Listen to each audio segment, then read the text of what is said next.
Muy buenas tardes, bienvenidos, bienvenida a esta edición de hoy de Sobre la Mesa, martes 20 de mayo del 2025. ¿Cuáles son los temas que voy a estar discutiendo con ustedes en la tarde de hoy? Otra vez cabilderos influyendo en importantes decisiones gubernamentales. Ahora una carta de Genera, o mejor dicho, de New Fortress levanta sospechas sobre el proceso de subasta para los 800 megawatts que se necesitan para evitar los apagones en el verano. Contralora expresa preocupación por las agencias que están descabezadas y Tomás Rivera Chatz reacciona a la decisión de la gobernadora de nombrar más investigadores para el proceso interno de nombramientos en la fortaleza. Gobernadora anuncia rescate financiero de 35 millones para algunos municipios. ¿Será una solución o simplemente un parcho? Y también relacionado con los municipios, en riesgo de perderse 158 millones de dólares en fondos federales para los municipios. Federales irán contra narcogangas por muertes por fentanilo en una nueva estrategia. Y si es martes de energía con Ramón Luis Nieves, que tocaremos el tema de la carta de New Fortress, el estado de emergencia decretado con 2 órdenes administrativas por el Departamento de Energía de los Estados Unidos, y en la esfera federal, Trump en el Capitolio en busca de votos para su medida legislativa que le baja las contribuciones a los multimillonarios y dispone de agudos cortes presupuestarios. Esos son los temas que voy a estar discutiendo con ustedes en esta edición de Sobre la Mesa, que comienza ahora. Un líder cuya voz conecta historia y actualidad. Su visión clara y experiencia única dan luz a los temas que moldean nuestra nación. Aníbal Acevedo Vilá está en Radio Isla 1320. Esto es Sobre la Mesa. Nuevamente bienvenidos, bienvenida a esta edición de hoy. Aquí estoy como todos los días de lunes a viernes desde las 3:55 de la tarde hasta cerca de las 6 de la tarde. Me puedes ver y escuchar a esta hora a través de toda la cadena de Radio Isla 1320. También gracias a la magia del internet me puedes ver y escuchar si tienes la aplicación móvil de Radio Isla. Si no la tienes, te invito a que la descargues en tu teléfono celular. Me ves y me escuchas a través del canal de YouTube de esta emisora, de la página de Facebook de esta emisora, en www.radioisla.tv y también a través de la página de Facebook de este servidor. Además, te recuerdo que esta edición, al igual que todas las ediciones de Sobre la Mesa, se retransmiten a las 10 de la noche por el canal 85 de Liberty Cable TV y la encontrarás más adelante en cualquiera de las aplicaciones que permiten escuchar podcast a través del internet y también en mi canal de YouTube. Sé que muchos me escuchan o me ven grabado. Bienvenido la audiencia y de ustedes, ya sea en vivo o sea grabado. En el canal de YouTube, muchos me dejan mensajes, los trato de leer todos los mensajes. También les recuerdo, hoy es martes, ya se grabó el episodio de esta semana del podcast Análisis de la Z a la A con la licenciada Zoela Boy. Nuevamente, muchos temas que analizamos Zoe y yo. Hicimos un poco de recap, si podemos usar la palabra en inglés, de lo que ha sucedido en la última semana con el tema de los nombramientos y la situación que vive el país ante las vacantes en importantes posiciones del gobierno de Jennifer González. Analizamos el efecto que tiene el atraso en que la gobernadora ofrezca un mensaje de Estado a la Asamblea Legislativa y si va a dar o no va a dar el mensaje presencial. Inclusive citamos el texto de la Constitución de Puerto Rico. Y comenzamos sobre ello a analizar lo que creo, y voy a dedicarle mucho tiempo en la edición de hoy, creo que va a ser el tema que va a de alguna forma a complicarse en los próximos días, y es la carta que New Fortress, la empresa matriz de Genera, le envió a la gobernadora ayer. Toqué ese tema brevemente en la edición de ayer, pero ahora tengo la carta completa, mucho que analizar, y lo hicimos Zoe y este servidor, y finalmente en Análisis de la Z a la A hablamos de la situación de los municipios, la grave situación financiera que tienen muchos de nuestros municipios. A las 7 de la noche, ese episodio de Análisis de la Z a la A estará disponible en nuestro canal de YouTube. Es un canal diferente. Si no te has registrado en ese canal, Análisis de la Z a la A, te invito a que lo hagas. Además, estará en Spotify y Apple Podcast. Los que ya son parte de nuestra comunidad digital, www.patreon.com/análisis de la Z a la A, van a poder, ya probablemente recibieron el enlace para que vieran el episodio de forma anticipada. Bueno, rapidito a los temas que quiero discutir con ustedes. Ayer, mientras estaba en vivo con ustedes, salió un post en las redes sociales del periodista Rafael Lenín López, citando una carta que el presidente, CEO de la empresa Genera, le había enviado a la gobernadora con fecha de ayer. En esa carta, tengo la carta ahora y tengo también la carta donde se adjudicaron las compañías con las que se va a negociar la generación de emergencia, un contrato multimillonario que es parte de la estrategia de la gobernadora para evitar los apagones en el verano. En esa carta que destaqué ayer, y ahora creo que requiere mucho más análisis, en esa carta el presidente de Genera le reclama a la gobernadora que se haga público quiénes son los cabilderos de estas compañías que fueron a las que se le adjudicó el RFP y su relación, si alguna, con funcionarios del gobierno. Bueno, vamos por partes. ¿De qué se trata esto? Esto se trata, y todo esto lo voy a discutir con Ramón Luis Nieves más tarde hoy, pero le quiero dar ahora mi análisis para que entonces Ramón Luis nos dé su perspectiva sobre todo esto. Recordarán que la gobernadora, desde que llegó en enero, dijo que su mayor prioridad era resolver el problema de generación. Que inclusive creo que fue un error porque dejó un poco suelta a Luma. Luma es transmisión y distribución, mientras que Genera es generación. Pero la gobernadora en parte tenía razón. Se sabía que por todas las plantas que están apagadas, que no están funcionando a capacidad, todo eso, cuando llegue el verano no va a haber suficiente generación y se van a dar los malditos relevos de carga, que no es otra cosa que apagones selectivos y apagones programados. Y Luma llegó a decir que con la situación que teníamos se podría esperar que se cuadruplicaran los apagones durante el verano. Como parte de esa estrategia, la gobernadora, su gobierno, convocó a una solicitud de propuesta, lo que en inglés le llaman un RFP, para que comparecieran unas empresas que pudieran producir hasta 800 megawatts de forma de emergencia, con la idea de que estén disponibles ya a la vuelta de la esquina. Ya estamos a 20 de mayo.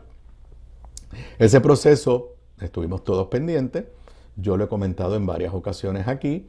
Finalmente, la semana pasada, me parece que hace 2 semanas, se anticipó que habían comparecido 7 compañías, 4 las habían descartado, una tercera no cumplió con nada y que se le estaba adjudicando a 2. No nos habían dado muchos detalles, ni quiénes son las empresas, ni en qué estatus está esa negociación, ni cuánto nos va a costar por kilovatio hora, todo, y el tiempo que va a tomar instalarlo. Recuerden que también esa era la solución eran las famosas barcazas, que por mucho tiempo nos dijeron con las barcazas se soluciona, y hace 2 semanas nos dijeron, ups, las barcazas no vienen. Hundieron las barcazas con una explicación que me pareció bien extraña, de que es que estamos en la zona de huracanes y las barcazas no eran seguras, porque si venía un huracán había que moverlas. Bueno, cuando nos dijeron que las barcazas eran la solución, estábamos en una zona de huracanes. Pero nada, agua pasada no mueve molino.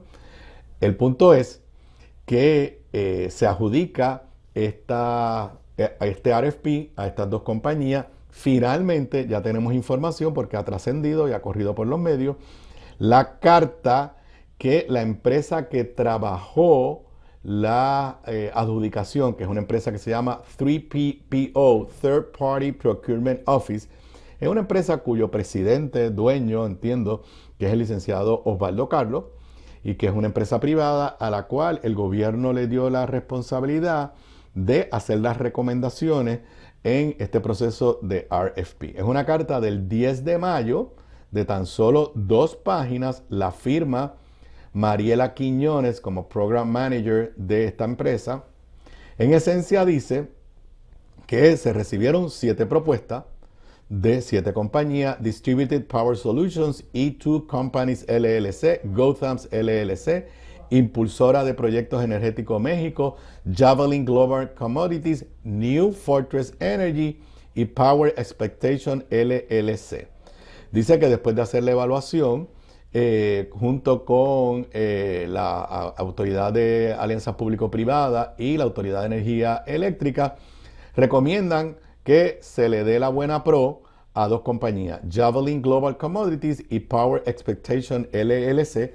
Aclaran que eso no quiere decir que ya tienen el contrato, sino que ahora se supone que entren en un proceso de negociación para llegar al acuerdo final.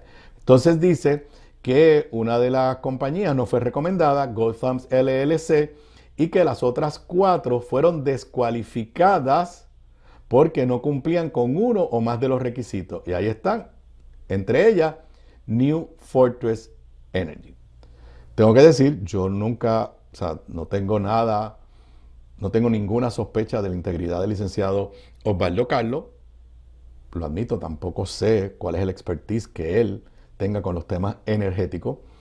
Pero me llama la atención que esta carta que se ha hecho pública solamente tiene 2 páginas y no explica por qué descalificaron estas otras compañías, cuáles son los requisitos que no cumplieron, ni tampoco explica por qué se la dieron a estas 2 compañías. Yo presumo que tiene que haber unos documentos y unos informes mucho más detallados, pero por lo menos en esto que ya trascendió públicamente no hay detalles.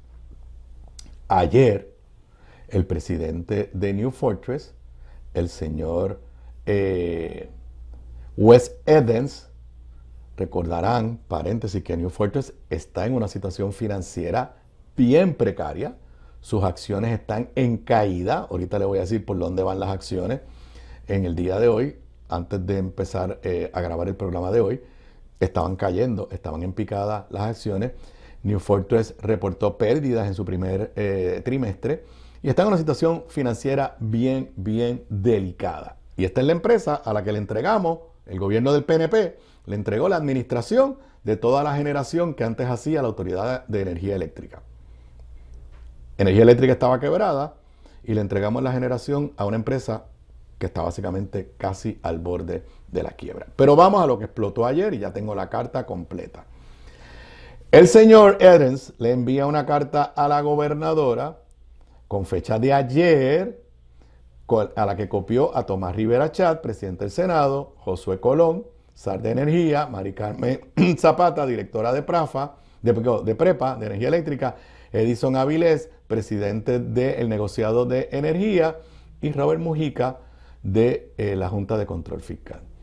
Y primero le cita la orden administrativa del gobierno federal del viernes de la semana pasada, y entonces le informa que ellos, que New Fortress, es lo mismo que Genera, está pidiendo una reconsideración a esa subasta y le pide a la gobernadora en cierta medida que intervenga.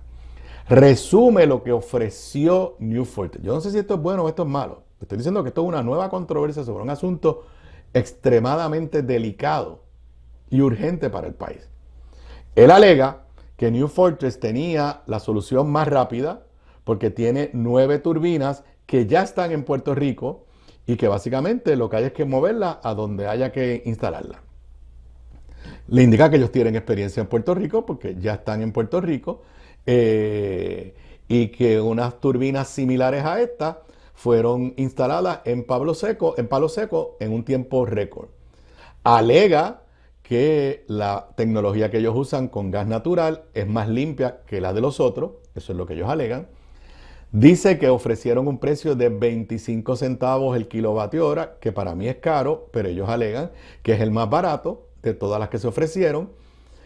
De salida les voy a decir que este contrato nos va a subir el precio de la luz, yo no tengo la más mínima duda. Indica en su carta a la gobernadora que durante el proceso de subasta, ellos contestaron todas las preguntas que le hacía esta compañía 3PPO o que le hacía la Autoridad de Energía Eléctrica, pero que en ningún momento se les dijo que no estaban cumpliendo con la información que se le pedía. Entonces entienden además que tienen mucha más experiencia que a las compañías que se le adjudicó, que es Javelin Global Commodities y Power Expectations. Dicen en la carta que estas dos compañías, a ellos les parece que no tienen ninguna experiencia en el mundo de la generación. Y vuelve y reafirma que ellos entienden que ellos tienen la mejor propuesta. Y entonces, esto que de por sí hubiera sido noticioso, le meten el párrafo que es el que ha llamado la atención y que destaca el periódico Metro y Noticel en unas notas en sus ediciones digitales. Cito textualmente: también solicitamos que todas las relaciones comerciales, tanto actuales como pasadas, entre las firmas de cabildeo empleadas por los licitadores seleccionados y los altos funcionarios del gobierno sean completamente divulgadas. Un campo de juego nivelado y un proceso de licitación claro, transparente y justo es todo lo que queremos. Termina la carta básicamente advirtiendo que aquí hay fondos federales y que ellos se imaginan que el gobierno de los Estados Unidos quiere estar seguro que se adjudique de forma correcta, y también dicen que todo el proceso ha sido sumamente confuso. Interpreto de esta carta que a ellos no les han dicho por qué los descalificaron. Y obviamente interpreto de esta carta que ellos están argumentando: mi oferta era mejor que la de las otras dos compañías. Pero donde se levanta la bandera que abre los ojos de todo el mundo es que en una carta que envía Genera tiene grandes intereses en Puerto Rico, quiere tener una buena relación con el gobierno. Está al borde de la quiebra, eso es cierto. Y este negocito le significaría probablemente un respiro a Genera, pero que Genera le ponga en una carta que le envía a la gobernadora, con copia a Tamar Rivera Chat, que quiere saber quiénes son los cabilderos y su relación con funcionarios de gobierno. Bueno, pues todo el mundo está interpretando que se trata de algo que tenga que ver con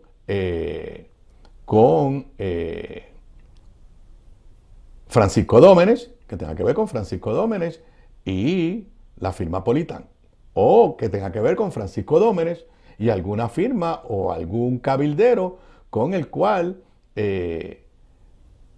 estas firmas tengan relación y que tenga vínculos de alguna relación con Francisco Dómenech. Porque hablar de un alto funcionario de gobierno, aquí nunca nadie ha vinculado a Josué Colón con cabildero, ni a la nueva directora de la Autoridad de Energía Eléctrica con cabildero. No mencionan a Osvaldo Carlos, que no es un funcionario de gobierno.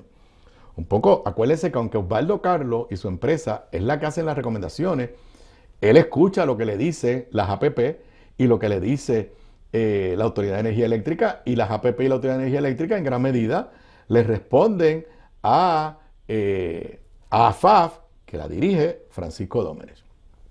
Oscar Serrano tiene una nota que destaca la figura de Francisco Dómenech, pero estamos todos especulando. Hoy los chicos en Puestos para la Mañana mencionaron otro nombre, no tengo ninguna información, así que no voy a repetir algo, pero mencionaron otro nombre de otro cabildero vinculado a Politán, que podría ser, o los chicos de Puestos para la Mañana piensan que es la persona. Ellos también destacaron que una búsqueda en internet a estas dos compañías que se le adjudicaron la Buena Pro, no parece que son compañías con experiencia. ¿Qué quiere decir esto, señoras y señores? Que en menos de 5 meses, el tema de cabilderos raros, como lo llamó Tomás Rivera Chat, el tema de cabilderos influenciando indebidamente el gobierno. Yo he hecho trabajo de cabildeo. Eso no. Una cosa es que usted trate de llevarle el mensaje de su cliente a funcionarios de gobierno.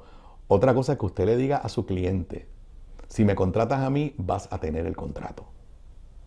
Eso sí que se apunta a unas relaciones indebidas, impropias. Pero de la misma forma que yo no recuerdo un gobierno que en los primeros 5 meses haya tenido la crisis de nombramiento que tiene el gobierno de Jennifer González, yo no recuerdo un gobierno que en los primeros 5 meses, 4 meses y medio, el tema de la influencia de una firma de cabilderos o de unos cabilderos y el vínculo con un alto funcionario de gobierno, en este caso Francisco Dómenech, sea un hecho ya que se convierte en recurrente. No olvidemos que ya esta es una pugna, se ha suspendido la adjudicación de una subasta en el Departamento de Educación. ¿Por qué? Porque quien perdió la subasta, la compañía Génesis, alega que se la dieron a otra compañía nueva, que ¿quién es su cabildero? Politán. Y la insinuación es que le dieron la subasta porque se trataba de Politán. Si el presidente de Genera simplemente está diciendo una cosa disparatada para llamar la atención, no sé. Pero me cuesta trabajo creer, asimilar, que el presidente de una empresa que es una empresa pública en el sentido de que vende acciones, ponga una oración tan fuerte sobre cabilderos y relación con un alto funcionario de gobierno, sin tener nada para vaquearlo detrás. Me parece una movida arriesgada. Esta nota, solamente hay una nota en el periódico Noticel y en el periódico Metro. Esta mañana lo discutieron los chicos de Opuestos para la Mañana, yo lo estoy discutiendo con ustedes, les apuesto que antes que termine esta semana, este tema va a ser tema de discusión profunda por todos los medios. Porque aquí solamente hay dos alternativas. Uno, New Fortress sabe algo que está insinuando en esa carta y ese algo no huele bien. O New Fortress son unos irresponsables y unos mentirosos y unos difamadores a los cuales el gobierno de Puerto Rico le entregó la administración de todas nuestras plantas de generación y le compra millones y millones de dólares de gas naturales y se comprometió el gobierno de Puerto Rico a que la nueva planta que se va a construir le tiene que comprar gas natural a New Fortress. No hay no hay otra explicación que no sea una de estas dos. O New Fortress sabe algo y lo está insinuando y ese algo va a salir, o New Fortress le está mintiendo abiertamente a la gobernadora. Viniendo de una compañía que vende acciones públicamente en el mercado de valores, pues me parece que es peligroso. Para que tengan una idea, a las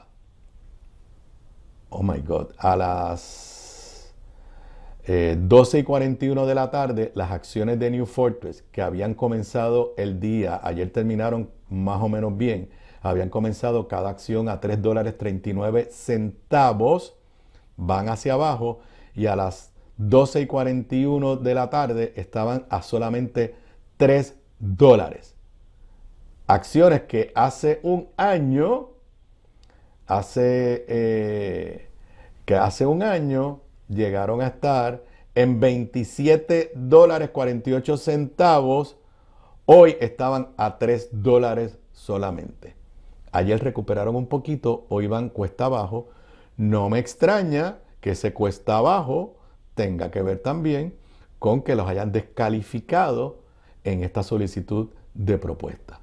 Me parece que el gobierno tiene mucho que aclarar.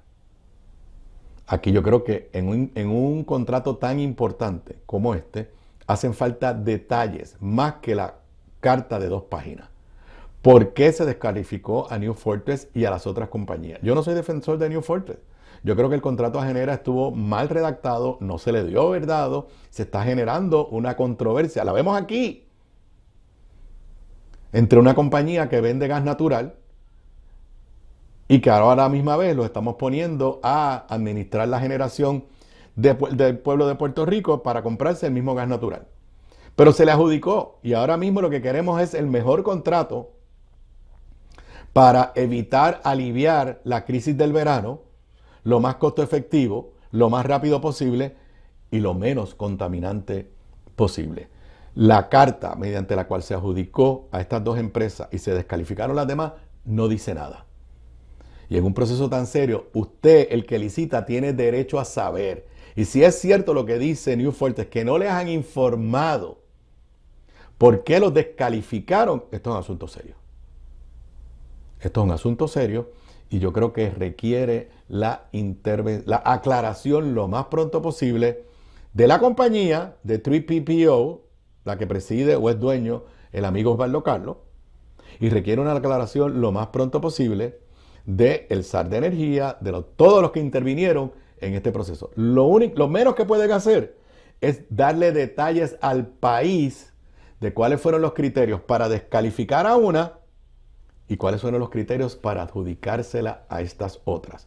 Los compañeros de los chicos de Puestos para la Mañana, esta mañana hicieron un search por internet de estas dos compañías a las que se la adjudicaron, y lo que dicen es que por lo menos del internet no aparece que sean unas compañías con grandes experiencias en los temas energéticos. Esto, como les dije, en la segunda parte de la edición de hoy de Sobre la Mesa, lo analizaré en detalles con Ramón Luis Nieves. Regreso luego de la pausa. La clave para la buena cocina, además de los ingredientes y recetas, está en la calidad de los productos en los que cocinas. Por eso te recomiendo mi línea Giovanna Heike Cookware Collection, con acabado en cerámica, mangos ergonómicos y 4 milímetros de espesor para mejor conducción de calor. Lo distribuye North Caribe Imports y su marca Caribe, donde además encuentras utensilios de cocina y limpieza para tu hogar. Ahora cuida tu jardín con Caribe Garden. Caribe, calidad, experiencia y el mejor precio. Pídelos en tu supermercado más cercano. Simplifica tu vida con Caribe. Distribuye North Caribe Imports, la empresa puertorriqueña con más de 50 años sirviéndote a ti. Bocados Divino, el lugar perfecto para almuerzo o cena. Menú internacional, especializados en los mejores guisos, cabrito al vino, rabo encendido y el mejor osobuco que puedes encontrar. Mariscos frescos del país, langosta de nuestras costas, amplia carta de vinos y jugos naturales, con la mejor localización, seguridad y amplio estacionamiento gratis. Bocados Divino, en el edificio del Colegio de Abogados en Miramar. Para reservaciones, llamar al 787-238-1530. Gramas Lindas, gramas, plantas, palmas y todo para tu jardín. En Dorado, 796-1386, 796-1386. Gramas Lindas, excelente calidad y servicio insuperable. 796-1386. Quédate en sintonía de Radio Isla para acceder al análisis más profundo de Puerto Rico y el mundo. Aníbal Acevedo Vilá, Sobre la Mesa, por Radio Isla. Mientras otras persiguen la noticia, nosotros nos llega la información de primera mano. Por eso, no hay mejor que Radio Isla 1320. Somos el sentir de Puerto Rico. ¿Necesitas hablar con una abogada? Entra a www.ayudalegalpr.org y conéctate a nuestro chat de apoyo legal en vivo. En www.ayudalegalpr.org nuestras abogadas están disponibles para ofrecerte información legal gratis y accesible sobre una gran variedad de temas legales. Disponible de lunes a viernes de 9 de la mañana a 7 de la noche. Ayuda Legal Puerto Rico. Conocer tus derechos es poder. El CED otorga fondos para proyectos para la población con deficiencias en el desarrollo. Como parte de la coalición de organizaciones de personas con discapacidades, somos su voz y sus manos para educar sobre los asuntos que nos impactan. El CED hace posible iniciativas que mejoran la calidad de vida de todos. Visita nuestra página web cedd.pr.gov y conoce los proyectos que respaldamos. En el CED somos apoyo para tus posibilidades. Estás escuchando Sobre la Mesa con Aníbal Acevedo Vilá por Radio Isla 1320 y radioisla.tv. No rompas la cadena. Mantente conectado a Radio Isla 1320. Somos el sentir de Puerto Rico. Sobre la Mesa. Acceder a tu programación favorita ahora es más sencillo. Escucha el podcast de Sobre la Mesa con Aníbal Acevedo Vilá por radioisla.tv y Radio Isla Móvil. Radio Isla 1320. Somos el sentir de Puerto Rico. Las mañanas comienzan mejor cuando estás bien informado.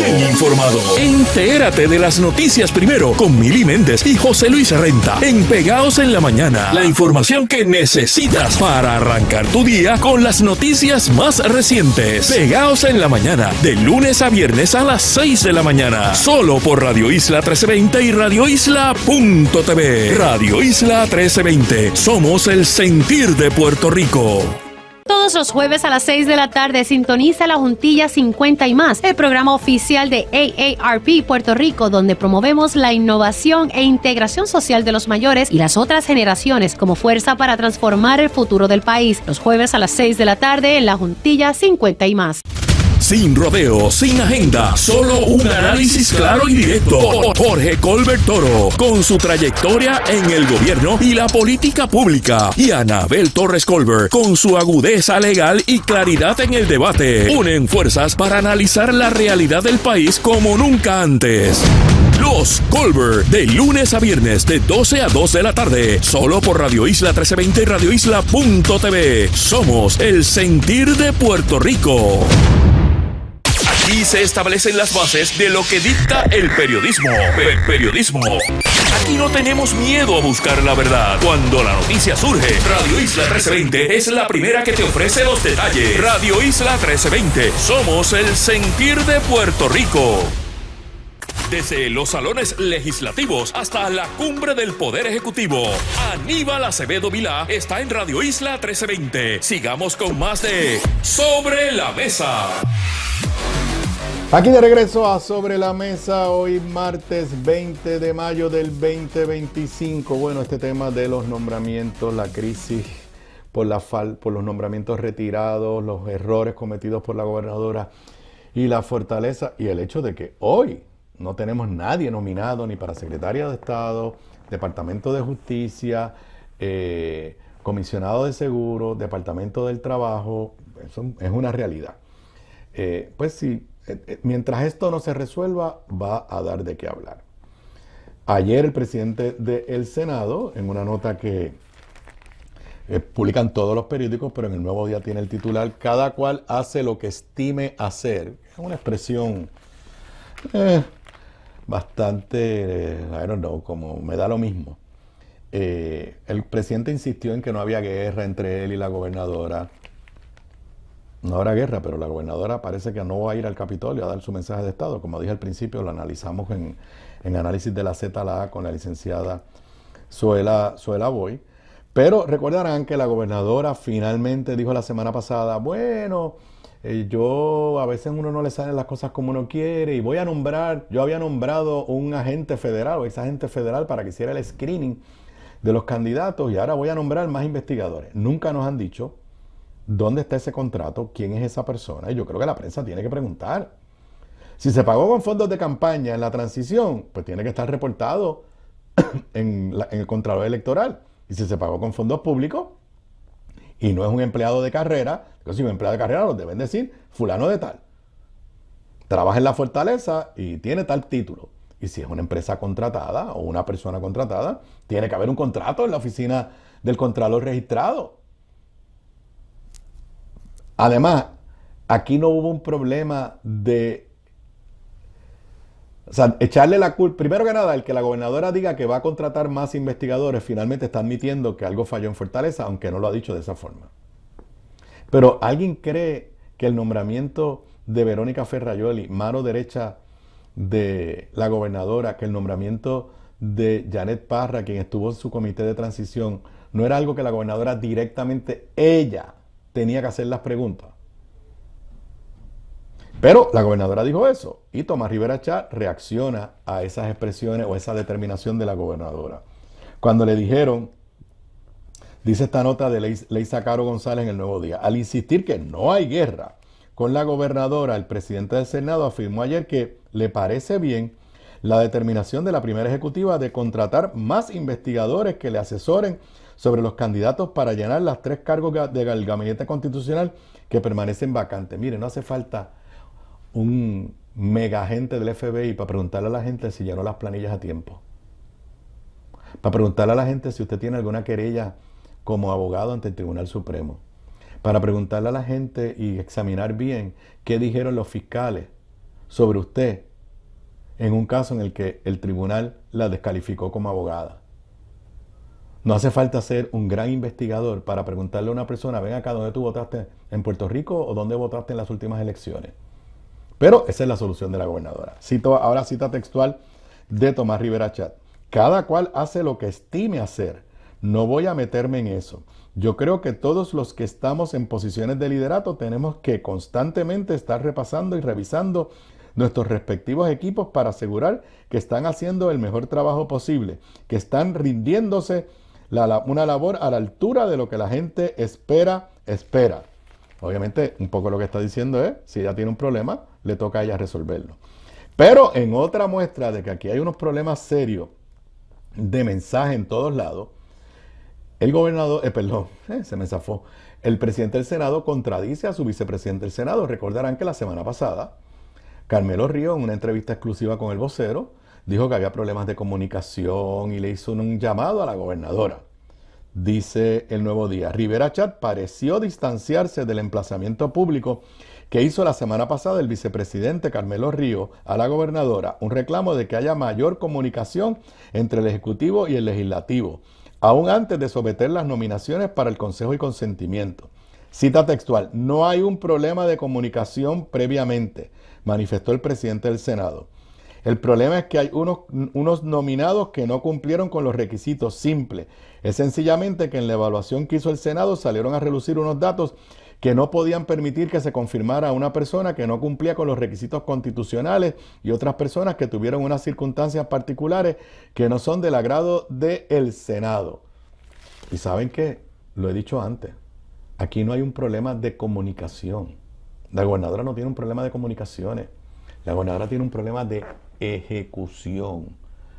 Y eso es lo que le está diciendo Tomás Rivera Chat. Pero sobre este tema de nombramiento, ahora va a dar de qué hablar de que la Contralora ha dicho que le preocupa las vacantes en el gabinete. Leo de una nota del periódico Noticel, Contralora lamenta situación de agencias sin jefe en propiedad. Dice que eso puede causar problemas de cumplimiento administrativo y tener agencias descabezadas, claro que crea unos problemas serios. Hace referencia a una entrevista en una estación colega, temprano en la mañana, Magic 93, la Contralora confesó hoy su preocupación por la cantidad de agencias que aún no tienen jefe en propiedad por la posibilidad de falta de cumplimiento administrativo. Cita textual. Se supone que en una agencia es responsable aquel que fue designado y aprobado. Mi preocupación no es que yo crea que el de arriba está tratando de hacer lo mejor posible. Lo que pasa es que cuando estás en una entidad y no sabes lo que va a pasar, hablo de empleados de mediana a baja escala, cuando tú no sabes quién es tu jefe, cuando no sabes qué va a pasar, cuando piensas que porque no es el confirmado por el Senado no te van a fiscalizar o velar porque estás cumpliendo con tu trabajo, eso causa un problema. Es un problema hasta de moral dentro de esa agencia, desmoraliza y desde el punto de vista de cumplimiento se hace difícil y debemos tener entonces más ojo avisor. No es que piense que ahora mismo las personas lo están. Si tu papá, dejas a tu papá, a tus hijos solos en la casa, puede ser un problema. Valdivieso comparó la situación de esas agencias con la de ella, que aunque no se ha nombrado un sustituye, ya sigue a cargo. Entiendo que están trabajando en llenar las vacantes que tienen en los departamentos de Estado, Justicia, Trabajo. Y entiendo que tienen prioridad en el sentido de que están vacantes. Y yo, por lo menos, estoy aquí. Totalmente de acuerdo con la Contralora. En el Departamento de Justicia, quien sea que está interino, no puede tomar decisiones trascendentales. Va a poner a mandar fiscales de un sitio para otro, ascender, darle responsabilidades en algunas unidades especiales. No. Los que están trabajando en el Departamento de Justicia, yo no sé ni quién está interino en justicia. Cuando esa persona que está interino le dé una orden, ¿qué va a pensar? Bueno, pues esta persona a lo mejor está una semana más nada más. Lo mismo en el Departamento del Trabajo, lo mismo en el Departamento de Estado, lo mismo en el Comisionado de Seguro. La moral, el ánimo de esos empleados, el equipo de confianza. ¿Quiénes son los empleados de confianza en el Departamento de Estado en este momento, en el Departamento de Justicia, en el Departamento del Trabajo? Pues los que dejó Janet Parra, o esos se fueron ya. Los que dejó Verónica Ferrayoli, o esos se fueron ya. O sea, y escucho constantemente a funcionarios del gobierno, al secretario de Asuntos Públicos. No, el gobierno está funcionando. Allí está una persona a cargo, allí está otra persona a cargo. Pero la Contralora lo describió muy bien. Esas personas que están a cargo no tienen el poder ni la confianza de la gobernadora, porque ya la gobernadora ha dicho claramente que está buscando a otras personas. Así que hay un serio problema administrativo de funcionamiento de gobierno. Y, lo habíamos dicho anteriormente, no noto a la gobernadora en esta etapa con mucha prisa por hacer los nombramientos que correspondan para esas importantes posiciones. No es lo mismo correr un gobierno con una persona que tú designaste y que a su vez ya pasó por el crisol del Senado, a tu correr un gobierno con personas que están ahí interinas y que no son la persona que tú seleccionaste y que no han pasado por el crisol del Senado y que saben que están ahí, como dice la palabra, interino. Están ahí para tapar un hueco, están ahí para resolver, no están en la posición para de forma permanente dirigir la agencia. Tenemos un problema, lo dije ahorita. Jennifer González no tiene un problema de comunicaciones. Jennifer González tiene un problema de ejecución. La ejecución en cuanto a los nombramientos fue desastrosa. Y ahora la falta de llenar las vacantes genera un problema de ejecución que sale de la fortaleza, pero que se va a reflejar en esas agencias. Cuando aquí ocurra algo que requiera una intervención y un liderato fuerte del Departamento de Justicia, una masacre, una investigación, lo que sea, un referido para que se evalúe antes de enviarlo al panel del fiscal especial independiente. Cuando todas esas cosas ocurran, ¿quién va a dar cara? Cuando aquí ocurra un conflicto obrero-patronal, ¿quién va a dar cara? La Contralora me parece que ha hecho unas expresiones muy valiosas y la gobernadora creo que básicamente está más viendo esto desde la perspectiva de la guerra, pelea con Tomás Rivera Chat, la molestia que tiene la gobernadora, porque es evidente, la gobernadora se ha molestado con todo el mundo que de una forma u otra le ha señalado sus errores, porque han sido errores de la fortaleza, errores de la propia gobernadora, la que lo tienen en una situación extremadamente difícil.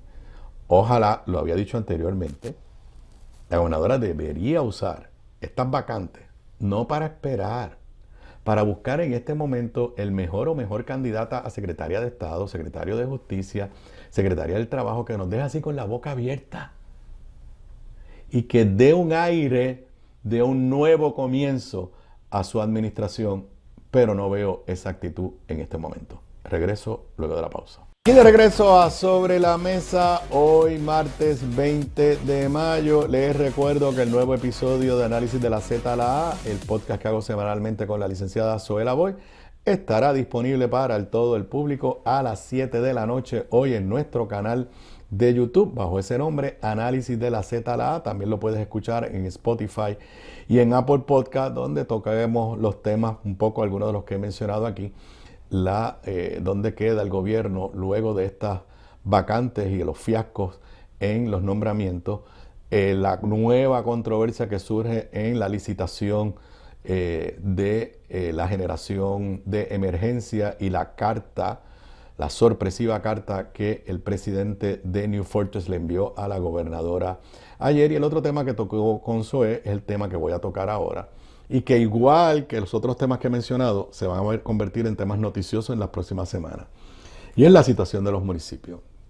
¿Desde hace cuánto tiempo estamos escuchando que la situación de los municipios iba en picada y que iba a ser crisis? Y todos los gobiernos, esto empezó, y lo tengo que decir, con el plan fiscal del 2017 que le presentó Ricardo Rosselló y el PNP a la Junta de Control Fiscal. No me voy a cansar de repetirlo.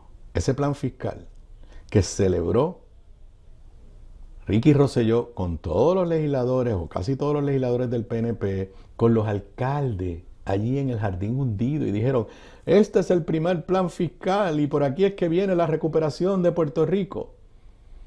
Ricky Rosselló fue el que propuso eliminar el fondo de equiparación y el que propuso eliminar la fórmula de la UPR. Esa es la verdad.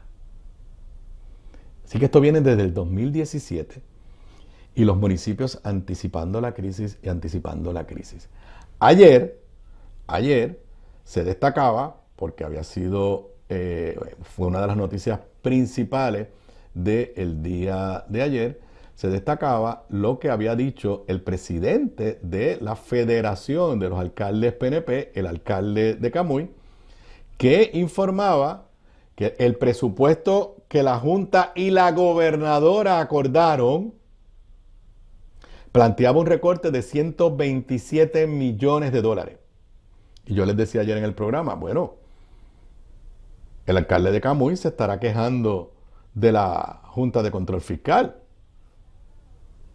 Pero el alcalde tiene que reconocer, Gabriel Hernández, Gaby, tiene que reconocer que la gobernadora endosó ese presupuesto. Ayer la gobernadora tuvo, y los detalles de dónde estaban los recortes, de verdad que eran preocupantes, a más de llave y toda una serie de áreas importantes. Ayer la gobernadora tuvo una reunión con los alcaldes de los dos partidos. Es la primera reunión en que los reúne en conjunto. Muy bien, yo lo hubiera hecho antes. Tuvo una asistencia prácticamente perfecta de 78 alcaldes, fueron 70 a la reunión. Eso es tremendo número. Y creo que los otros 8 enviaron un vicealcalde, un portavoz. Vi en una de las fotos al amigo Aníbal José Torres, que está de vicealcalde de Dorado. Presumo que Carlito, en su nueva situación de salud, lo habrá enviado en representación. Y de esa reunión, me gusta el título que le da el periódico El Vocero, aparecen 35 millones para los municipios. Gobernadora se reúne con alcaldes asociados y federados y que señalan presupuesto sugerido para el año 25-26. Recorta, ahora subió a 151 millones los dineros para los ayuntamientos. La palabra correcta es aparecen 35 millones.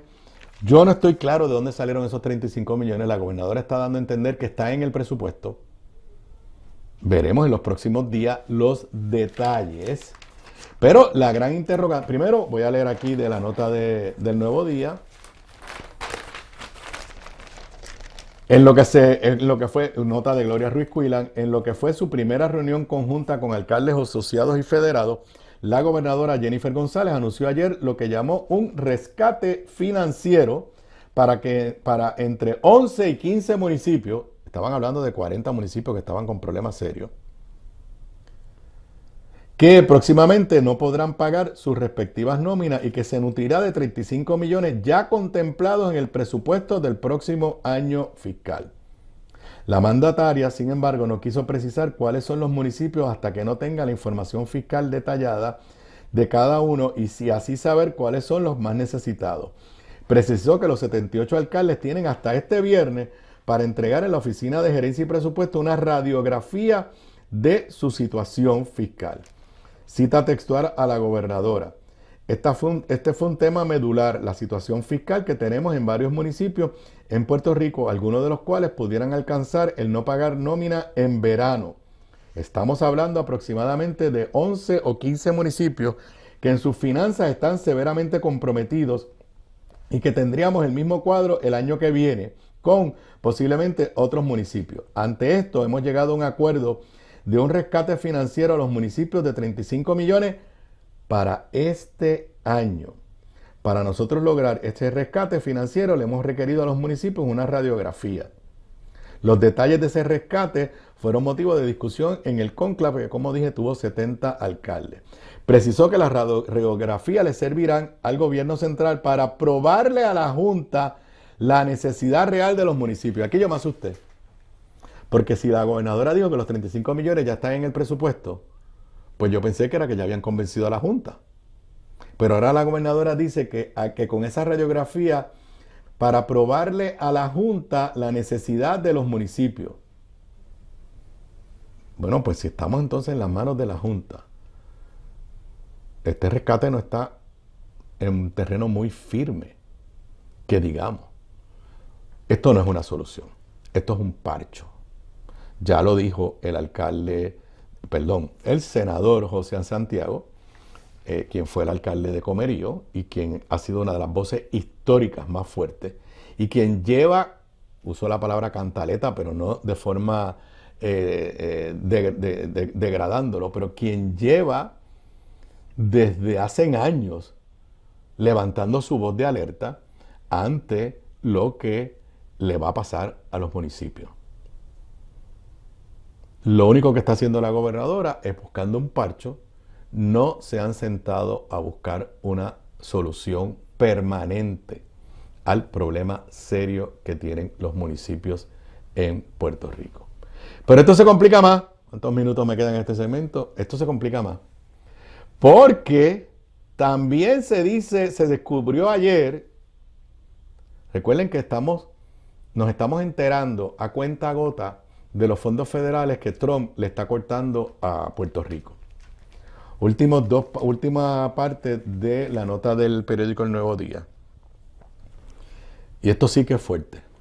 La reunión también fue marco de discusión para dejarles saber a los alcaldes que el Departamento de la Vivienda Federal, HUD en inglés, envió una carta a su homólogo en Puerto Rico, o sea, la secretaria del Departamento de la Vivienda, advirtiéndole que 158 millones de dólares en fondos CDBG-DR del programa City Rehabilitation están en riesgo si aún no se ha usado el 20% de un adelanto concedido a los municipios. Dice la secretaria de la Vivienda, Ciari Pérez. Tenemos alrededor de 35 municipios en riesgo. Señores, 158 millones de dólares que se le habían adjudicado a los municipios y que ahora nos enteramos que están en riesgo. Yo no sé si los alcaldes lo sabían. Parece que no, que se lo dijeron ayer. Cita textual.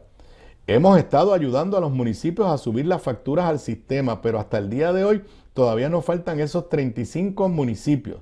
Aclaró que enviaron un informe completo a HUD con la realidad y el detalle del trabajo de cada municipio, pero adelantó que buscarán pedir una extensión en el uso del dinero federal, igual que educación, igual que todo.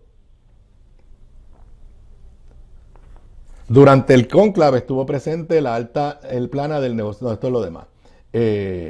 Así que no solamente le están tumbando dinero el gobierno central en el presupuesto, que ahora dice en el vocero que son 151 millones.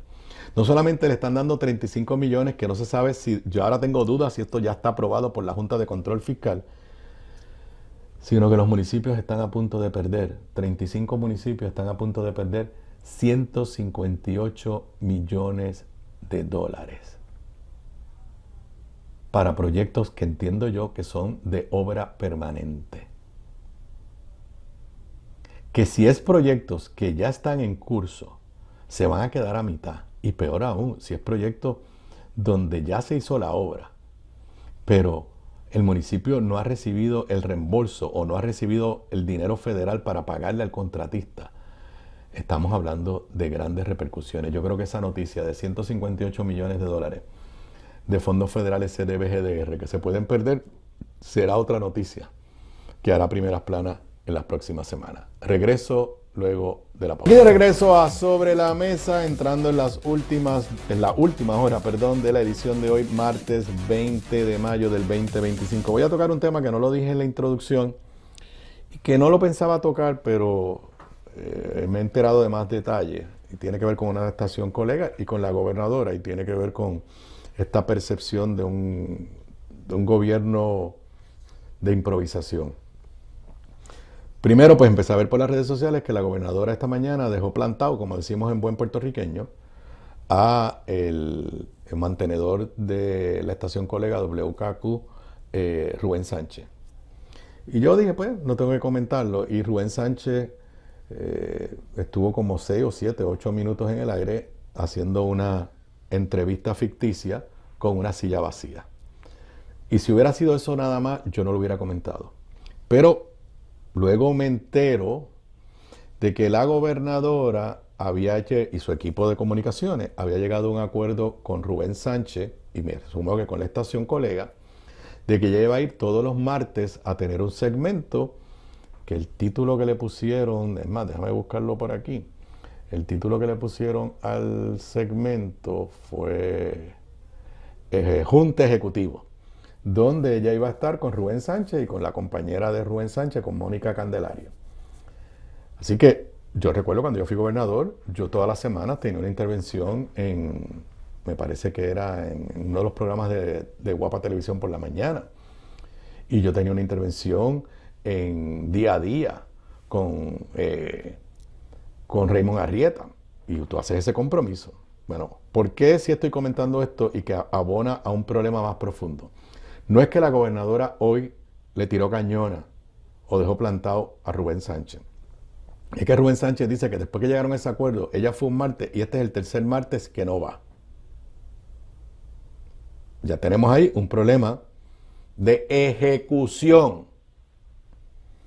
Pero peor aún, aparentemente le informaron a la producción de Rubén Sánchez en algún momento que la gobernadora no iba a ir al programa de radio. Pero la escolta de la gobernadora llegó a la estación. Y ahora sí que yo les digo, ¿qué clase de operación es la que hay en la fortaleza?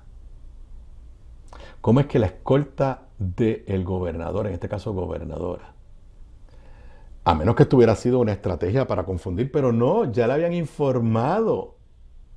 Ya le habían informado a la producción del programa que la gobernadora no iba. ¿Qué quiere decir esto?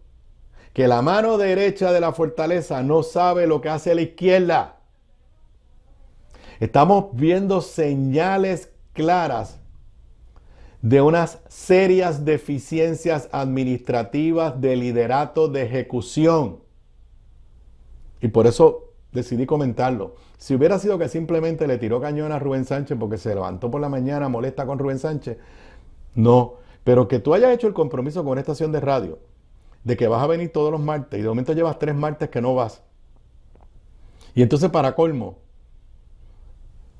mandas a tu escolta porque tu escolta no se enteró de que tú no ibas, evidencia unos serios problemas de ejecución de parte de la gobernadora. Bueno, la ex representante María Milagros Tata Charbonnier, le digo Tata porque ella misma se llamaba así mismo, sigue con ese apodo, sigue haciendo noticia. Leo del periódico Metro, Tribunal Federal determina que María Milagros Charbonnier debe restituir $136,500 relacionados con casos de corrupción.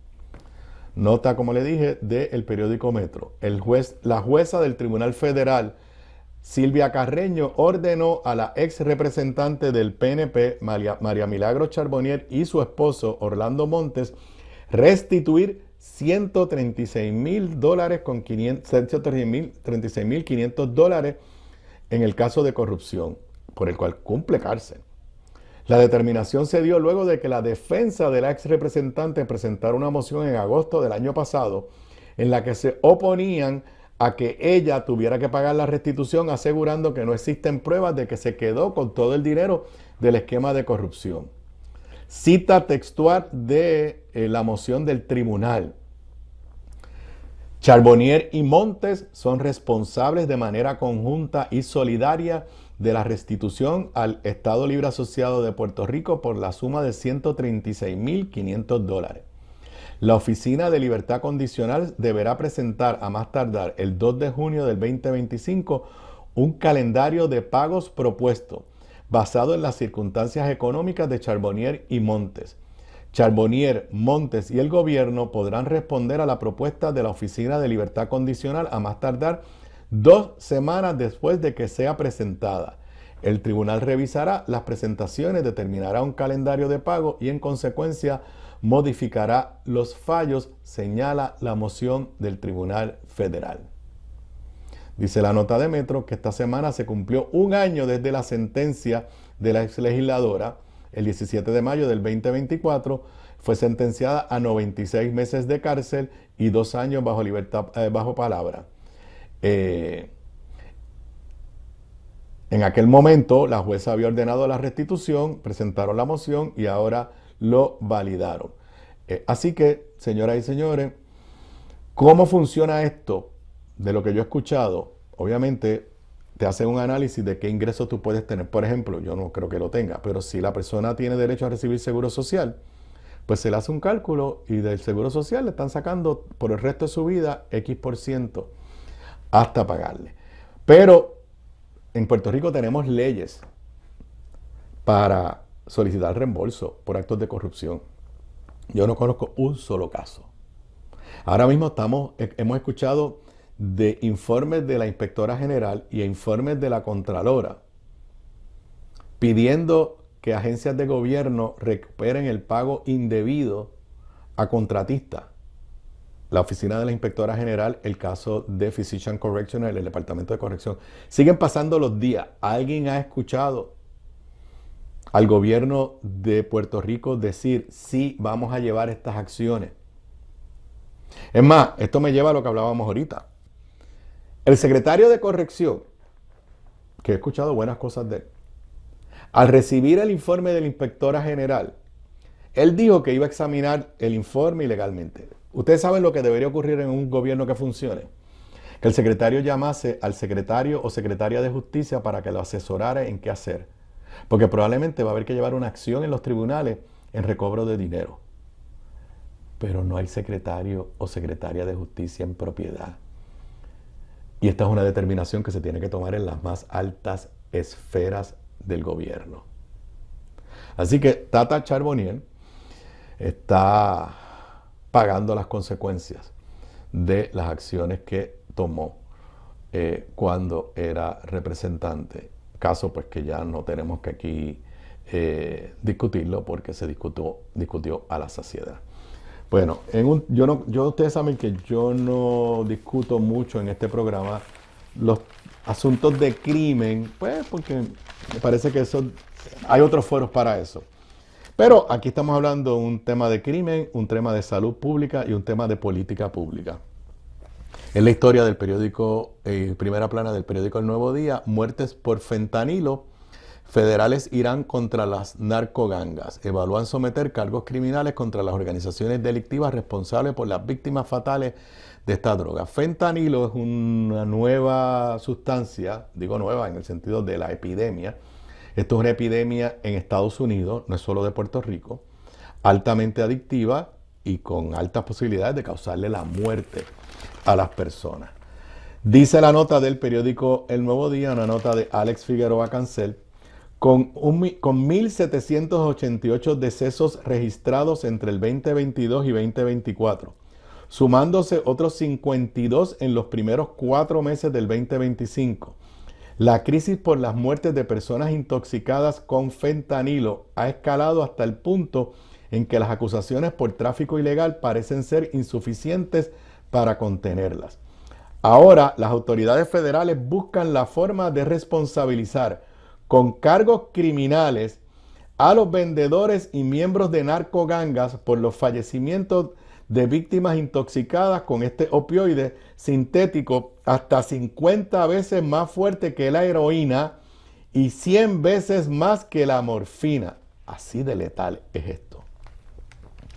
Así lo reveló a El Nuevo Día la directora para Puerto Rico de la Oficina de Investigaciones de Seguridad Nacional, HSI, Rebeca González, quien indicó que dicho proceder fue consultado con un fiscal especializado en otras jurisdicciones federales. Sigo leyendo la nota para luego darle mi reacción. Señaló que el primero de esos casos podría ser contra la ganga que vendió drogas mezcladas con fentanilo y causó la muerte de al menos 10 personas en octubre del 2024 en Arecibo. Recuerdo los titulares de ese incidente. En menos de 24 horas, las personas encontraron los cuerpos sin vida en distintas localidades cercanas a un complejo de vivienda pública en el centro de la ciudad. Posteriormente, el Instituto de Ciencias Forenses confirmó que los cadáveres arrojaron positivo a fentanilo. Como parte de la pesquisa, dijo González, consultaron con un fiscal en otra jurisdicción que está especializado en casos de sobredosis, porque en Puerto Rico nunca se ha radicado un caso por múltiples sobredosis para que oriente a los agentes y los dirija. Cita textual: lo que queremos es que el caso desde el principio se ha dirigido a hacer a la organización responsable por esas 10 muertes. Recordó, y seguimos citando a Rebeca González, que usualmente cuando se arresta a miembros de una organización que está distribuyendo narcóticos en un área, como residenciales y áreas aledañas, se le acusa con cargos de distribución y conspiración. Pero como aquí hubo 10 muertes, queremos enfocarnos desde el principio en eso para hacer a la organización responsable. Presumo que los quieren acusar de asesinato. Y no sé cuál es la jurisdicción federal, porque, por ejemplo, si es un asesinato vinculado a un carjacking, pues ahí hay jurisdicción federal. Mi comentario. Primero, tenemos un problema de fentanilo en Puerto Rico igual al de los Estados Unidos, o tenemos un problema peor al de otras jurisdicciones en los Estados Unidos. Esa es mi primera pregunta. Hay una crisis de fentanilo en Estados Unidos. Es más, esa fue la primera excusa, ¿se acuerdan? Que usó Donald Trump para imponerle tarifa a México, Canadá y a China, diciendo que ellos no estaban impidiendo que llegara de China la entrada de fentanilo a los Estados Unidos. Ya no ha mencionado eso del fentanilo, porque Donald Trump cambia las versiones cada vez que puede.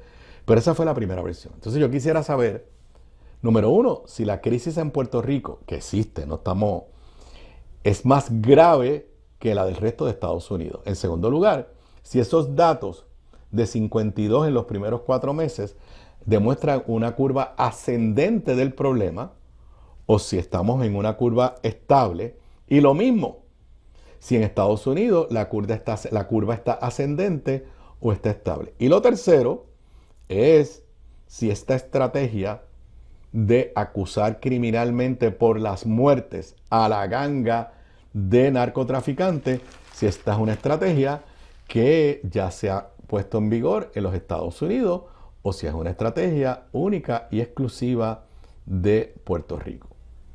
No sé, está por verse. Los últimos 2 segmentos se los voy a dedicar al amigo Ramón Luis Nieves, así que voy ahora un poco a hablar de la esfera federal. Ya son más de 1,000 millones lo que le han cortado en fondos federales a Puerto Rico de dinero que estaban asignados. Esos 1,000 millones que los tenía el Nuevo Día ayer no montaron los 158 millones que ahora nos dicen que están en riesgo de perderse por los municipios, de lo que hablé hace unos minutos atrás. Bueno, estamos en una etapa crítica allá en el Congreso de la aprobación de la medida legislativa del presidente Donald Trump, que incluye los recortes y que todavía no se sabe, ni se va a saber por buen tiempo, los efectos sobre Puerto Rico. Página 11 del periódico El Nuevo Día. En agenda, el proyecto de recortes a Medicaid y SNAP. La intención de la mayoría de la Cámara de Representantes es aprobar la legislación este jueves, pasado mañana.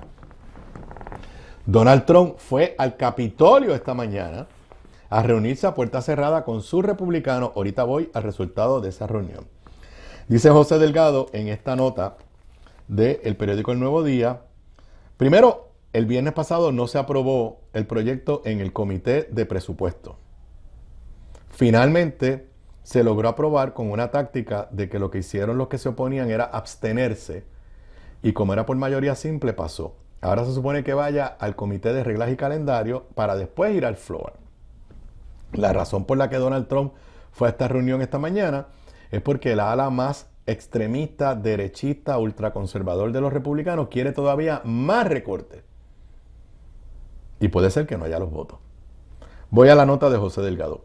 Pese a que aún hay asuntos significativos por resolver, el liderato republicano en la Cámara de Representantes mantiene en agenda llevar a votación esta semana, si posible el jueves, el proyecto de reconciliación fiscal con la agenda del presidente de masivos recortes y cambios en programas que salpicarán a Puerto Rico. Después de haberla derrotado el viernes, lo que le dije en el Comité de Presupuesto, avanzó porque 4 de ellos se abstuvieron.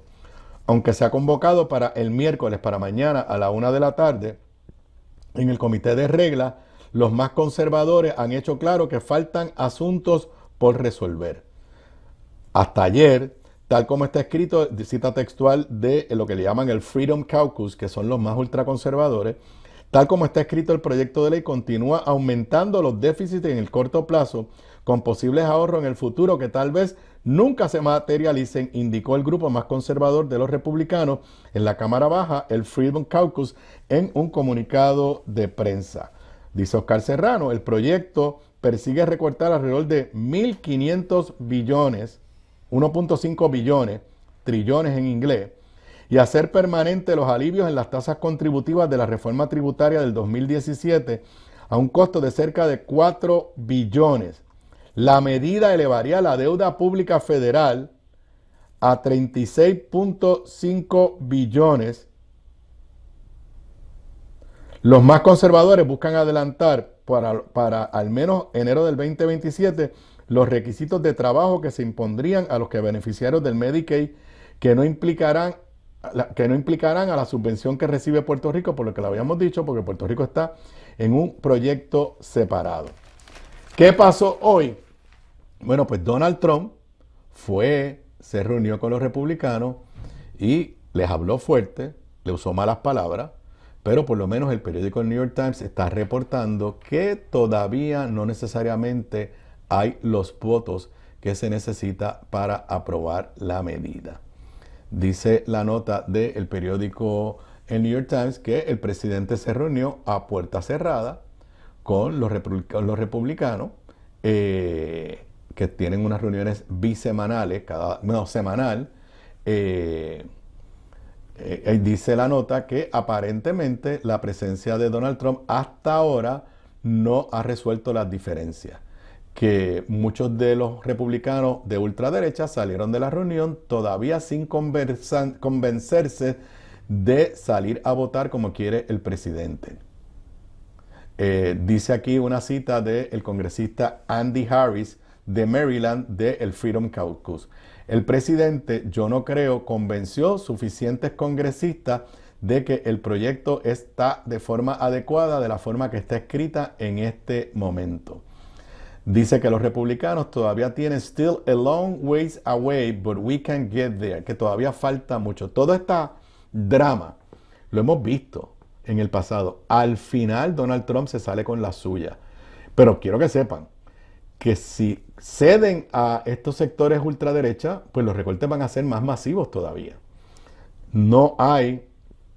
Pero por otro lado, si ceden a los ultraderecha, los republicanos moderados, puede ser que no le den los votos. Y la ventaja de los republicanos sobre los demócratas es tan pequeña que no hay margen a negociación, que no hay margen a error. Si pierdes votos en la derecha, no tienes los votos suficientes. Si pierdes votos no en la izquierda, en los moderados, porque los republicanos no tienen izquierda. Si pierdes votos en los moderados, pues tampoco tienes los votos suficientes. Así que los próximos días veremos un drama en el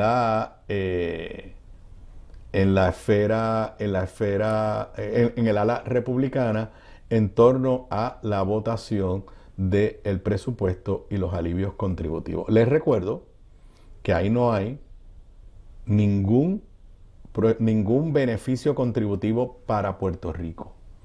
Inclusive los beneficios contributivos que pueda haber para la clase media norteamericana, hay que ver los detalles de si la van a aplicar o no le van a aplicar a Puerto Rico, porque si son deducciones en la planilla federal, en la medida que aquí no pagamos contribuciones federales, pues no nos vamos a beneficiar de esos beneficios. Obviamente, los beneficios para las grandes corporaciones no nos benefician a nosotros, ni benefician a las corporaciones aquí en Puerto Rico. Mucho drama que ver. Y en una nota de estas que a uno le cuesta trabajo creer, de las cosas que hace Donald Trump, hablamos en este programa de cómo el gobierno de Qatar le regaló al gobierno de Estados Unidos un mega avión, y Trump se lo va a poder llevar cuando él salga de la presidencia, para convertirlo en el nuevo Air Force One, que hay más de un Air Force One. Bueno, pues el periódico el New York Times tiene una historia exclusiva que básicamente dice que Qatar estaba tratando de vender ese avión y nadie se lo compraba. Dice, estoy aquí leyendo, que la historia que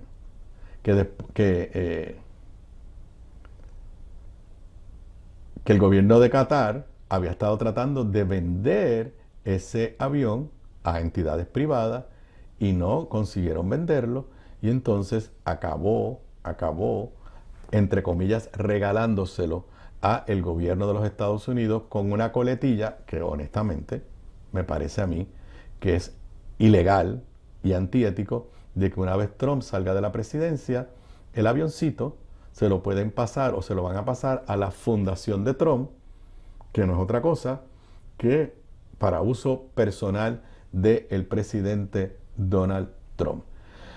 Pero ese es el presidente que el pueblo norteamericano escogió, ese es el presidente que representa alegadamente la voluntad, representa la voluntad mayoritaria del pueblo norteamericano, y las normas éticas se han borrado hace mucho tiempo en términos de lo que son los valores de la democracia norteamericana. Yo lo he dicho antes, las encuestas dicen un deterioro en la imagen pública de Donald Trump. Yo no siento una indignación en el pueblo norteamericano, no la siento. El control que él tiene del Partido Republicano es absoluto. En cierta medida lo vemos aquí en Puerto Rico. La gobernadora no se atreve a criticar a Donald Trump. No se atreve a oponerse a ninguna de las medidas de Donald Trump. Esos 1.000 millones, que ahora son 1.158 millones que ya nos cortaron, en ninguno de esos casos. Educación, los 158 millones a los municipios, los fondos de EPA. En ninguno de esos casos la gobernadora ha levantado la voz a defender los intereses de Puerto Rico, porque el control que tiene Donald Trump sobre el Partido Republicano, extendiéndose al Partido Republicano y a los líderes republicanos de aquí en Puerto Rico, es un control absoluto, Y aunque las encuestas quizás correctamente dicen que la imagen de Donald Trump se está deteriorando, yo no veo que esté perdiendo poder político, y ni tan siquiera veo una indignación generalizada en el pueblo norteamericano. Nos vamos a una pausa. Cuando regresemos luego de la pausa, martes de energía con Ramón Luis Nieves. Regresamos luego de la pausa. Aquí de regreso a Sobre la Mesa en los últimos dos segmentos. Hoy martes 20 de mayo, martes de energía, como ya yo me inventé el nombre, no sé si Ramón Luis está de acuerdo con el amigo Ramón Luis Nieves. Saludos, Ramón. Saludos a ti, Aníbal, saludos a la gente que nos está viendo y escuchando. Antes de hablar de energía, tengo que hacer una actualización de lo que demuestra falta de energía. La lentitud. Estas son palabras del periódico El Nuevo Día en su edición digital, no son mis palabras. Cambio de postura. Jennifer González irá a la legislatura a dar su mensaje de situación del Estado. Nota de Gloria Ruiz Cuilan. En un cambio de postura, la gobernadora Jennifer González dijo este martes que se inclina a brindar su primer mensaje de situación del Estado de manera presencial antes que finalice mayo. Previamente, González había indicado que contemplaba enviar un informe a la Asamblea Legislativa en escrito que constara como su mensaje de situación. Cita textual: nosotros hemos hecho un informe de 100 días que había sido en el mes de abril. Obviamente ahora queremos incluir algunas partidas de presupuesto, así que lo estaré coordinando con la Asamblea Legislativa para hacerlo presencialmente. Mi meta es que pueda ser ahora, antes de que culmine mayo. Me parece que es lo correcto. Lo analicé hoy en el podcast que grabé con Zoela Boy. Si ella no hacía el mensaje de Estado presencial, iba a ser otra controversia, pero definitivamente tenía la intención de no ir presencial, y parece que se dio cuenta que era más el riesgo y el daño a su administración no hacerlo presencial que hacerlo presencial. Ahora, rompe récord. La Constitución dice al inicio de cada sesión ordinaria. La sesión empezó en enero, termina en junio, y va a dar el mensaje a finales de mayo. Pero, cosas veredes. Así. Bueno, Ramón Luis, ¿por dónde empezamos? El viernes yo estaba en vivo y me empezó a llegar información de un amigo en común de que había movimiento en el Departamento de Energía Federal. Y básicamente yo pues simplemente comenté, hay movimiento, no tenía la información todavía. Se emitieron 2 órdenes administrativas bajo la disposición de Trump de que hay una emergencia energética. Como yo las entiendo, una de esas órdenes administrativas básicamente le autoriza a la Autoridad de Energía Eléctrica a prender lo que tenga que prender, si fuera, olvídate, que quema y lo que sea, para resolver el problema de generación. Y la otra, tampoco entiendo bien, pero haz lo que tengas que hacer para resolver el problema de vegetación. Esas son las dos administrativas. También ese día el secretario de Energía dijo que todavía estaba considerando qué hacer con los 365 millones de dólares para energía renovable, placas solares, pero al otro día, o días después, el lunes, Josué Colón dijo, no, esos chavos nos los van a dar para resolver problemas de generación y generación por un lado y de distribución por otro lado. En otras palabras, para generación y para el problema de distribución. Yo lo dije ayer en mi programa, yo todavía no estoy claro qué es lo que hacen esas órdenes administrativas, si tú tienes idea. Sí, Aníbal, precisamente tanto a nivel de Puerto Rico, vamos a empezar por acá. Recordemos que la gobernadora Jennifer González en enero declaró enmendó la orden de emergencia energética aquí en Puerto Rico. De hecho, unos meses después, creo que fue en abril o ahora en mayo, volvió a reiterarse. Y eso coincidió con que rápido que entró el presidente Trump, también emitió unas órdenes ejecutivas para facilitar los trámites que se dan para bregar con problemas de energía en todo Estados Unidos, particularizando, obviamente inclinándose mucho más la balanza en contra de la energía renovable y más a favor de los combustibles fósiles. ¿Qué es lo que provoca todo esto? Básicamente que tanto las órdenes ejecutivas a nivel de Estados Unidos como a nivel de Puerto Rico lo que hacen es darle carta blanca al gobierno para decir, mira, ponte ahí a arreglar todos los problemas que tengas, ponte ahí a estimular la generación de energía basada en combustibles fósiles, a arreglar lo que tengan que arreglar de manera más acelerada. Es una instrucción a las agencias, mira, estos proyectos de la prioridad, echen para adelante. Como dijo José Colón, no es que ahora se van a violar todas las leyes ambientales, ¿verdad? Y todo, sino que tiene que darse un tratamiento más acelerado a estos procesos. De hecho, entre medio de esto también ha habido unos avances, y no lo mencionaste, pero ha habido unos avances también en cuanto al proceso de permisos del cable submarino, que también es un proyecto que ya lleva algún tiempo en desarrollo, y ha habido unos adelantos recientes sobre eso. Así que, ¿cuál es el mensaje? Mira, ahora es un tema de ejecución, ya no es un tema... Por eso, pero por ejemplo... de falta de autorización para llevar a cabo proyectos. Ok, pues entonces... firmaron una orden administrativa, pero era lo mismo que tirar un comunicado de prensa diciendo... O sea, primero, ¿qué poder tiene el DOE, el Departamento de Energía, sobre el Cuerpo de Ingenieros? Son dos agencias separadas. ¿Qué poderes tiene sobre FEMA? Así que, digo, chévere, pero o sea, no es que dijeron, mira, habría que cumplir con 10 pasos, pues el paso 6, 7 y 8 no tienes que cumplir. No, aparentemente se ve que cumplir con 10 pasos, hay que cumplir con 10 pasos. Sí, bueno, esta orden le da un poquito más flexibilidad para que el gobierno pueda hacer presión con esa agencia. Mira, tengo una orden ejecutiva que me dice que tú tienes que hacer este trabajo más rápido.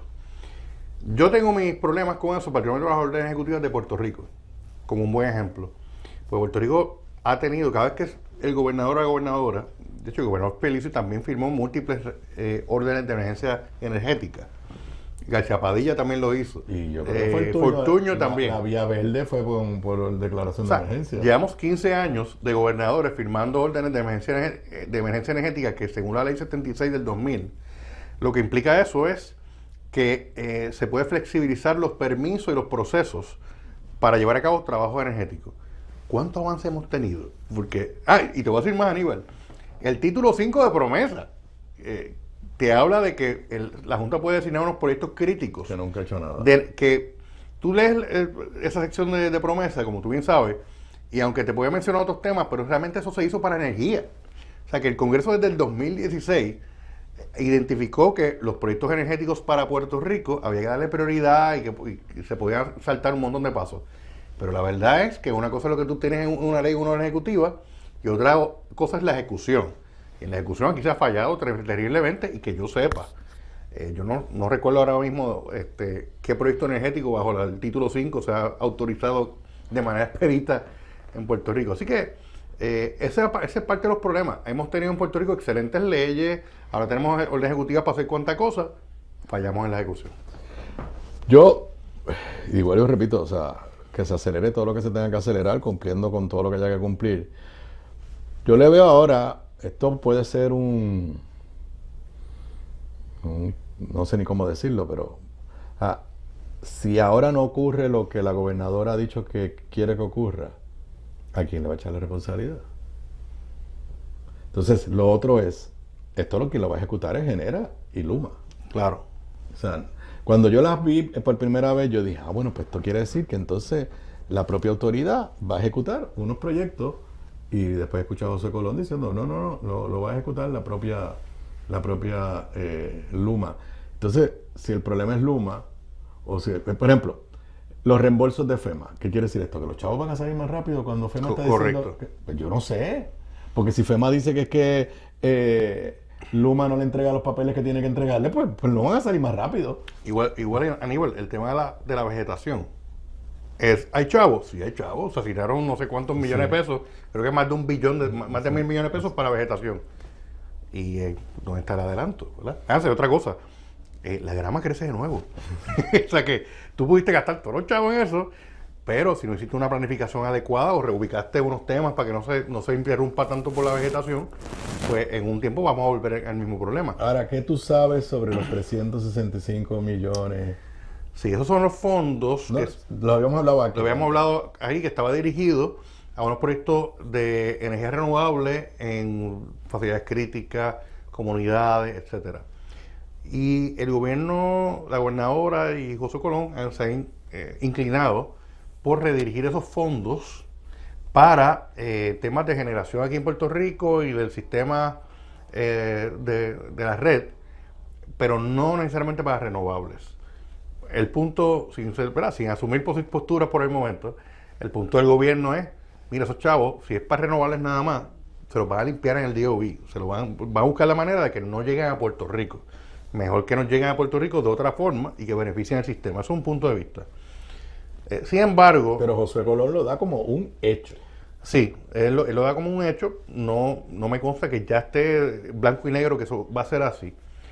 Pero yo tengo que decir que estos fondos, Aníbal, en las manos de las entidades sin fines de lucro que estaban esperando y de las entidades que iban a recibirlo, posiblemente iban a ser mejor utilizados que tirarlo en el saco roto de todo el budget que hay para la reconstrucción. Hay 16 mil y 17 mil millones que no hemos usado. Porque son dineros que salvan vidas. Y a mí me consta, por mi experiencia profesional, de que un centro 330 de salud, que dan unos grandes servicios para la gente, particularmente en la montaña y en otros lugares, al recibir estos fondos y lograr, por ejemplo, energía renovable para los lugares del centro 330 que donde se guardan medicinas bajo refrigeración, por ejemplo, eso salva vidas, ¿verdad? Porque hay gente, si no hay luz y se dañan las medicinas, pues... Oye, es una inversión en cierta medida permanente, o sea, tú te moviste a placas solares y baterías y pues ya resolviste un problema de forma permanente para esa comunidad. Exacto, así que yo creo que no estoy de acuerdo con la movida que hace el gobierno de dame esos chavos para otra cosa, a menos que la razón sea como la que dije, de que esos chavos o los redirige para otra cosa o te los vamos a quitar a Puerto Rico. Yo prefiero que los chavos estén acá, pero creo que eran mejor utilizados dejándolo para el propósito original de dotar de energía renovable a las comunidades, centros 330, etcétera.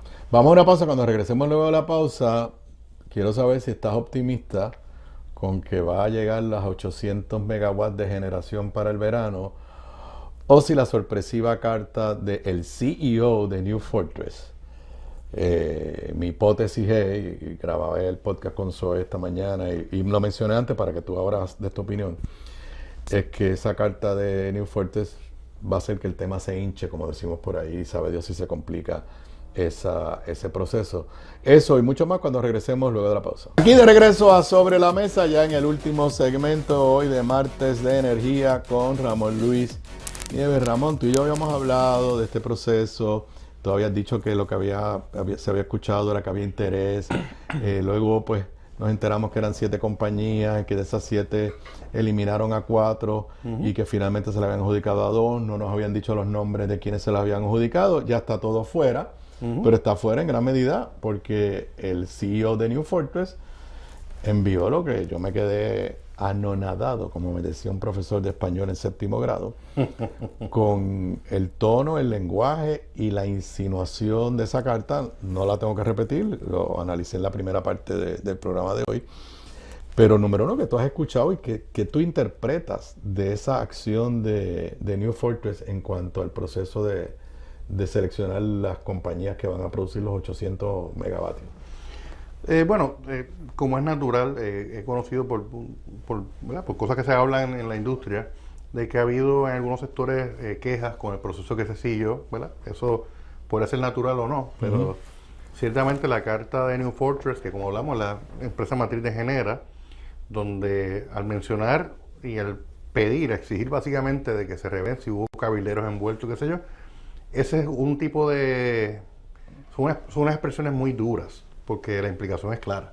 O sea, una cosa es, mira, no me dijeron por qué me descalificaron y yo creo que la mía es mejor que la otra. Claro. Yo pido que me reexaminen. Pues eso es lo que hace todo el mundo que pierde una subasta. Eso es natural. Ahora, pues esto es casi como decir, estoy exagerando. No me la dieron porque en el otro lado llevaron con un maletín lleno de billetes y por eso fue que se la dieron al otro lado. Porque vino fulanito que tiene buenas relaciones con X. Bueno, eso es lo que están insinuando. O sea, están insinuando, la dieron porque hay alguien que está de cabildero que es panita del otro que está en el otro lado. Y la pregunta que uno se hace, bueno, al descalificarse la propuesta de New Fortress y con esta carta, ¿seguirá algún proceso de revisión de esta subasta? Porque si es así, entonces pues no vamos a tener necesariamente la generación temporal que necesitamos para este verano. A mí me sorprendió dos cosas. Primero, la carta que se ha hecho pública en la que se le adjudica a estas dos compañías es una carta de 2 páginas y dice que descalificaron a estas 4 compañías, una de ellas New Fortress, pero no explica por qué. Dice porque no cumplieron. No dice si no cumplieron, qué sé yo, con la fianza, si no cumplieron con lo que sea. Y New Fortress en la carta a la gobernadora dice, es que a mí no me han explicado por qué me descalificaron. Y digo, eso es una norma básica. O sea, si tú licitas, tú tienes el derecho a que te digan. ¿Por qué no te escogieron? Porque no te escogieron. En este caso te descalificaron. ¿Por qué te descalificaron? Claro, que es diferente. Te cualifiqué, pero aquella pues tenía mejor precio, aquella los podía instalar más rápido. De hecho, la carta dice, mira, ahí no me acuerdo el nombre.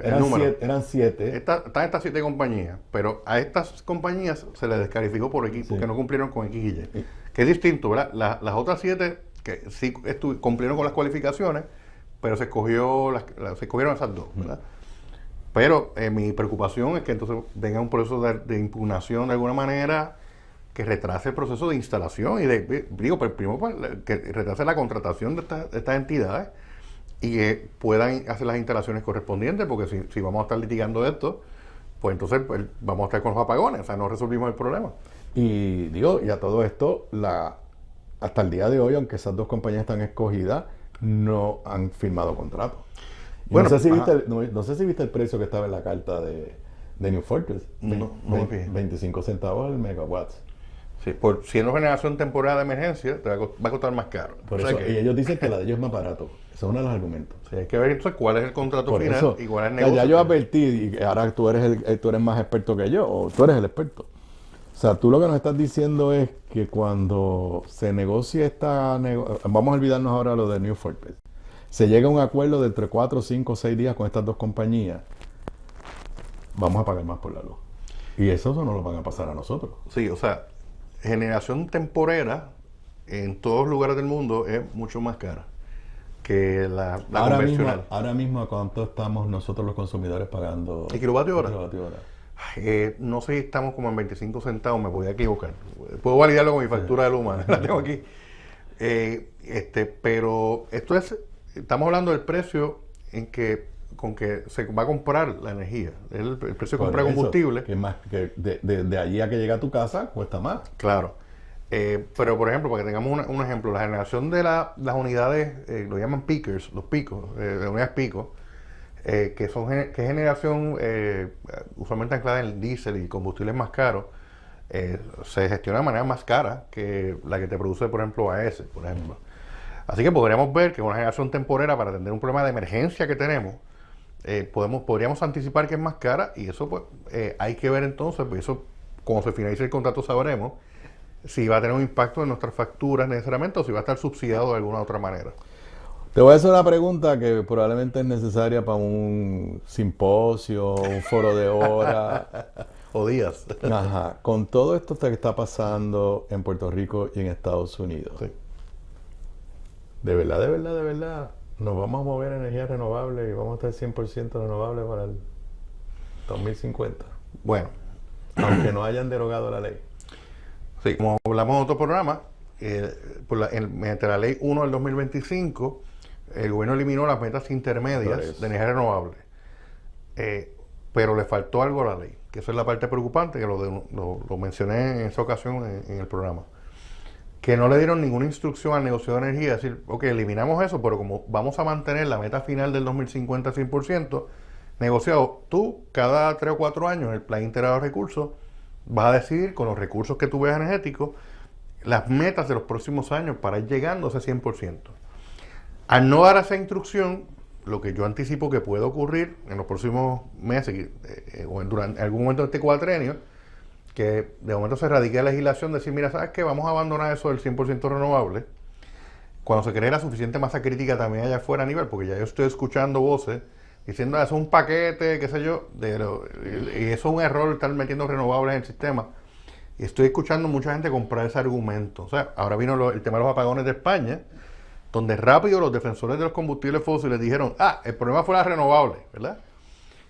Que de hecho al día de hoy todavía no hay una certeza de qué fue lo que ocurrió y que provocó los apagones, el apagón en España de hace unos días. Así que no les extraña que se levante alguien y se radique una legislación para eliminar el 100% renovables y quizás sustituirlo por otro tipo de metas que existe también en la política pública energética, como vamos a movernos a reducir el carbón, por ejemplo, o el CO2 o lo que fuera, pero no 100% renovables, para eso dar espacio a un sistema full gas natural con alguito de renovable. Yo creo que va la cosa. Yo creo que lo que va a pasar es que si son exitosos en estabilizar el sistema con todas estas medidas que están anunciando, pues van a decir, pues no hace falta movernos a renovables. Claro. Y se acabó el evento. Entonces, y Aníbal, me parece que es importante, y quiero comunicarlo a la gente también. Hace 15 años el gobierno le dijo al mercado, le dijo al país, estamos legislando para hacer una integración masiva de renovables, ley 82 del 2010. Y en 15 años tenemos una historia de oposición y bloqueo a la integración de energía renovable, tanto de la propia Autoridad Eléctrica, a los proyectos, a la energía renovable en las casas, ley tuya de medición neta del 2007, como a los proyectos renovables a gran escala, donde múltiples sectores y actores se metieron la mano e imposibilitaron de que existieran más fincas ahora solares o de energía o del viento, ¿verdad? Incluso sectores de la izquierda dijeron, no, porque con las fincas solares se perjudica la seguridad alimentaria, y otros argumentos que son argumentos que ayudaron a lo que está pasando ahora, donde entonces dice, mira, como no llegamos al 40% de energía renovable en 2025, eso quiere decir que la energía renovable es mala y perjudica el sistema. Y lamentablemente se está articulando un discurso adverso a la energía renovable y alejado de los datos, porque una cosa es lo siguiente, se dice por ejemplo que la energía renovable es intermitente, y es cierto, porque obviamente no hay sol durante todo el día. Y no hay viento. No hay viento. Pero el elemento que calma un poco el argumento de la intermitencia es integrar masivamente almacenamiento, baterías. Ya con baterías tú puedes amortiguar mucho ese impacto en la red. Hay otra realidad, que dado que Luma decidió cumplir con la ley, cosa que la Autoridad Eléctrica no hacía, ya tenemos más de 160,000 clientes de medición neta en el sistema. Y ahora estos sectores dicen, mira, me están desestabilizando el sistema. Oye, pero es que tú tienes que también preparar la red para esa realidad, porque se le dijo al país en una ley que íbamos a tener prosumidores, ¿verdad?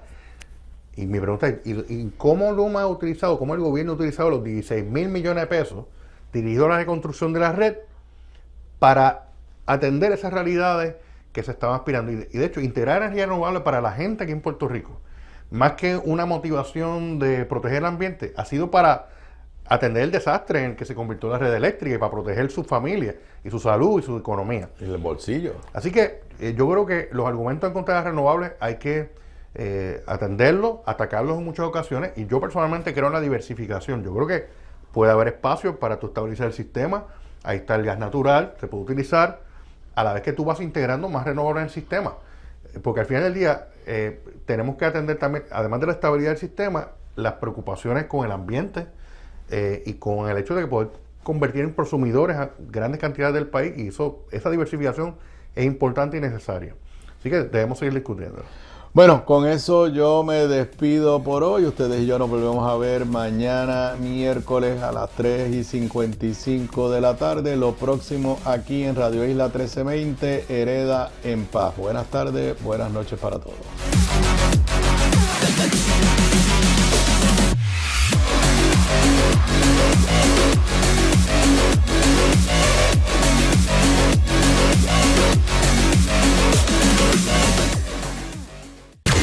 Somos la emisora en la que confía